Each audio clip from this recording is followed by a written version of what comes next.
Hello guys, आज मैं movie explain करूंगी द गोल्डन कंपास। मूवी की स्टार्टिंग में हमें एक ऐसी दुनिया दिखाई जाती है जहां पर सभी लोगों की सोल एक एनिमल स्पिरिट में होती है और उन एनिमल स्पिरिट्स को डेमन्स कहा जाता है। हर एक इंसान का अपना एक डेमन होता है जिसके अंदर उनकी जान होती है। इस दुनिया में ऐसे बहुत से डिवाइस थे जो मैजिकल डस्ट की हेल्प से सभी छुपे हुए राज को बता सकते थे, लेकिन गवर्नमेंट ने अपनी हुकूमत बनाए रखने के लिए सभी डिवाइसेस को तोड़ दिया। लेकिन फिर भी एक गोल्डन कंपास बच गया जिसे सिर्फ एक ही इंसान पढ़ सकता था।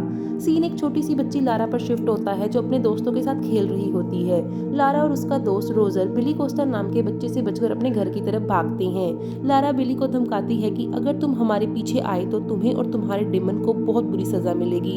नेक्स्ट सीन में लारा और उसका डेमन पैन एक रूम में पहुंचते हैं जहां मास्टर और मैजिस्ट्रेरियम के आदमी फ्रा पवेल के आने की वजह से वो छिप जाती है और उनकी बातें सुनती है। जहां फ्रा पवेल एज़्रियल की बुराई करता है, तभी वो देखती है कि फ्रा पवेल वाइन की बोतल में कुछ सस्पिशियस पाउडर मिलाकर वहां से चला जाता है। तभी वहां एज़्रियल आते हैं और जैसे ही वो वाइन पीने लगते हैं तो उनको लारा रोक देती है और बताती है कि इसमें जहर है। तभी किसी के आने की आहट से वो फिर से छिप जाती है। एज़्रियल सभी को एक प्रेजेंटेशन दिखाते हैं जिसमें मैजिकल डस्ट दिखाई जाती है। वो कहते हैं कि ये नोट से आ रही है, इसलिए मैं भी नोट में जाना चाहता हूँ, जिसके लिए मुझे बहुत सारा बजट चाहिए होगा। नेक्स्ट सीन, एज़्रियल लायरा को छिपकर बातें सुनने की वजह से डांटते हैं और लायरा के डस्ट के बारे में पूछने पर उसे बताते हैं कि आगे से फ्यूचर में डस्ट के बारे में बात करना भी मत।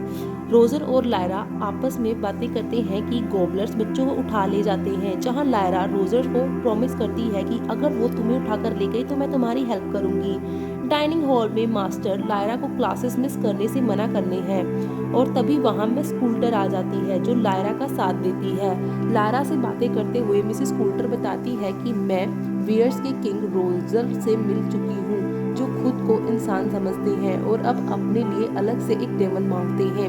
मिसेस कूल्टर मास्टर से लायरा को अपने साथ ले जाने की परमिशन मांगती है। टेबल के नीचे मिसेस कूल्टर का डेमन मॉन्की लायरा के डेमन को तंग कर रहा होता है। रात में बिली कोस्टा और रोजर बाहर घूम रहे होते हैं।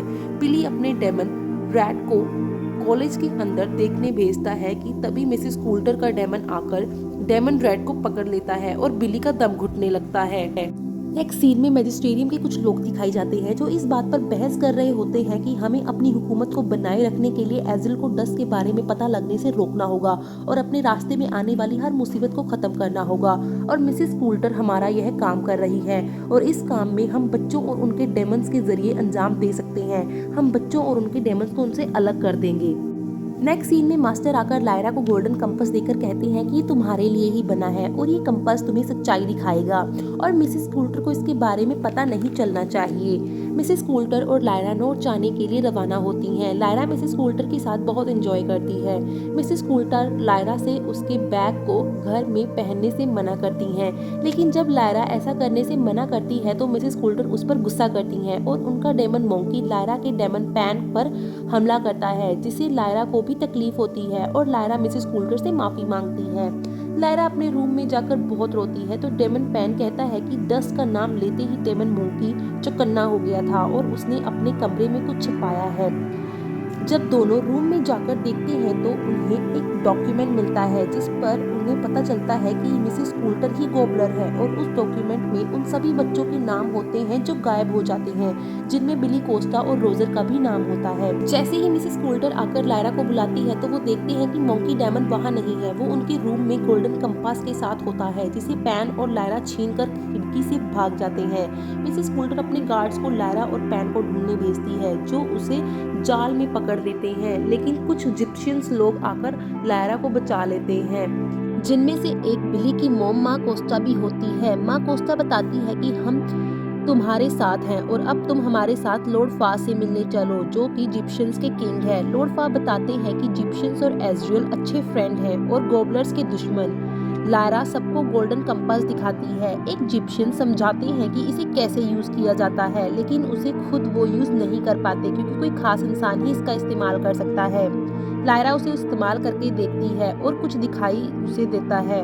नेक्स्ट सीन शिफ्ट होता है नोट में जहां बहुत से बच्चे होते हैं। सभी बच्चों को उनकी फैमिली को लेटर लिखने के लिए बोला जाता है, लेकिन बिली कोस्टा कुछ भी नहीं लिखता और जब वो लेडी से उनके वहां होने का कारण पूछता है तो वो बताती है कि तुम सब यहाँ पर हमारी मदद के लिए हो और जैसे ही हमारा काम हो जाएगा हम तुम्हें घर भेज देंगे। नेक्स्ट सीन में मिसेस कूल्टर फ्रा पावेल को बताती है कि गोल्डन कंपास लायरा के पास है। फ्रा पावेल कहते हैं कि बिचिस की भविष्यवाणी के अनुसार मुझे लगता है कि लायरा वही बच्ची है जो गोल्डन कंपास को यूज कर सकती है, लेकिन मिसेस कूल्टर ऐसा नहीं मानती और लायरा को ढूंढने के लिए 2 मशीन बीस का यूज करती है। सीन में एजरियल आइस बियर्स के किंगडम में पहुंचता है। एजरियल अपनी डेमन टेलमारिया से कहता है कि हमें सावधान रहना होगा क्योंकि मिसेस कूल्टर ने जरूर किसी को हम पर नजर रखने के लिए भेजा होगा और तभी उन पर अटैक होता है और उन्हें पकड़ लिया जाता है। नेक्स्ट सीन में मशीन बीज आकर डेमन पैन पर अटैक करती हैं और लायरा को भी चोट पहुंचती है, जिसकी वजह से गोल्डन कंपास उसके हाथ से नीचे गिर जाता है, लेकिन लायरा एक मशीन बी को मार देती है और वो बचकर भाग जाती है और एक को आकर फादर कोरम पकड़ लेते हैं। रात को जब लायरा अकेली होती है तभी वहाँ विच क्वीन सेराफिना आती है जो जानती है कि लायरा के पीछे मैजिस्टेरियम पड़ा है। सेराफिना लायरा को कंपास पढ़ने के लिए बोलती है और पूछती है कि इस शिप पर मेरा लवर कौन होता था, जिसके जवाब में लायरा पढ़कर बताती है कि फादर कोरम। सेराफिना बताती है कि फादर कोरम से कहना कि चुराए हुए बच्चों को वोलबैंगर नाम की जगह पर रखा हुआ है जो बहुत खतरनाक है। वहाँ के सोल्जर्स अपने वुल्फ डेमन्स के साथ वहाँ की पहरेदारी करते हैं और वो वहाँ से चली जाती है। नेक्स्ट सीन में एक बंदरगाह पर लायरा की मुलाकात होती है एक एरोनॉट मिस्टर ली से, जो उसे सलाह देते हैं कि अगर तुम्हें अपने मकसद में कामयाब होना है तो तुम्हें मेरा और एक आर्मर वियर लॉरेक बेरेंसन का साथ चाहिए होगा जो बार में काम करता है। लायरा जब लॉरेक बेरेंसन से मिलती है तो वो देखती है कि वो शराब के लिए काम करता है और वो उसे कहती है कि मुझे कभी नहीं लगा था कि एक आइस बेयर ऐसा होगा। लॉरेक बेरेंसन बताता है कि मेरा आर्मर चोरी हो गया है और बिना आर्मर के मैं बेकार हूँ। लायरा कंपास की हेल्प से लॉरेक बेरेंसन के बारे में जानती है कि वो एक प्रिंस था और उसके आर्मर का पता लगाती है। लायरा उसे बताती है कि तुम्हारा आर्मर मैजिस्टेरियन के डिस्ट्रिक्ट ऑफिस में इसी शहर में है। लॉरेक भागकर अपना आर्मर लेने जाता है और अपने आर्मर के साथ लौटता है। सभी सोल्जर्स लॉरेक बेरेंसन पर हमला करते हैं, लेकिन मिस्टर ली और जिप्शियंस आकर उनकी हेल्प करते हैं। लॉरेक बेरेंसन लायरा की हेल्प करने के लिए डिसाइड करता है।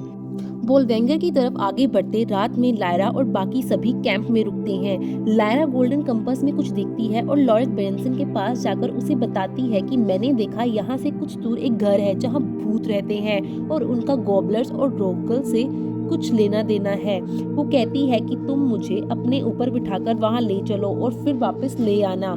दोनों वहाँ से निकल पड़ते हैं। वो आसमान में उड़ती हुई बहुत सारी विचेस देखते हैं और तभी उन्हें दिखाई देता है वो सुनसान घर जिसके अंदर लायरा अकेली जाती है। लायरा को वहाँ बिली कोस्टा बहुत बुरी हालत में मिलता है और उन्हें पता चलता है कि बिली का डेमन उससे अलग कर दिया गया है और गॉबलर्स यही काम कर रहे हैं। वो बच्चों को उनके डेमन से अलग कर रहे हैं। लायरा बिली को अपने साथ ले आती है। लायरा और जिप्शियंस पर कुछ लोग हमला कर देते हैं और वो लायरा को उठाकर आइसबेयर किंगडम में किंग रेगनार के पास ले आते हैं। लायरा जानबूझकर किंग रेगनार से कहती है कि मैं लॉरेक बेरेंसन का डेमन हूँ और यह सब मिसेस कूल्टर ने किया है। लायरा कहती है कि मैं आपका डेमन बनना चाहती हूँ और इसके लिए आपको अकेले ही लॉरेक बेरेंसन से लड़ना होगा। लॉरेक बेरेंसन और रेगनार में बहुत ही ज्यादा फाइट होती है और आखिर में लॉरेक बेरेंसन जीत जाता है। लॉरेक और लायरा वोलबैंगर की तरफ आगे बढ़ते हैं, लेकिन रास्ते में बर्फ का एक पतला सा ब्रिज होने की वजह से अकेली लायरा ही क्रॉस कर पाती है और सामने होता है वोलबैंगर। लायरा एक आदमी के साथ अंदर जाती है और वो उसे डाइनिंग रूम में भेज देता है जहां उसे रोजर मिलता है। लायरा रोजर से कहती है कि सभी बच्चों को गर्म कपड़े पहनने के लिए बोलो और एक रूम में गोल्डन कंपास यूज करती है कि तभी वहाँ मिसेस कूल्टर आ जाती है। लायरा टेबल के नीचे छिपी होती है और उसे पकड़ लिया जाता है। फिर उसे ऑपरेशन चैम्बर में डाल दिया जाता है जहाँ डेमन्स को बच्चों से अलग किया जाता है। ऑपरेशन सक्सेस होने से पहले ही वहाँ मिसेस कूल्टर पहुँच जाती है और लायरा को बचा लेती है। मिसेस कूल्टर बताती है कि लायरा मैं ही तुम्हारी मदर हूँ और एजियल तुम्हारे फादर हैं और लायरा से गोल्डन कंपास मांगती है। लायरा बड़ी ही चालाकी से मशीन बीज वाला बॉक्स मिसेस कूल्टर को दे देती है।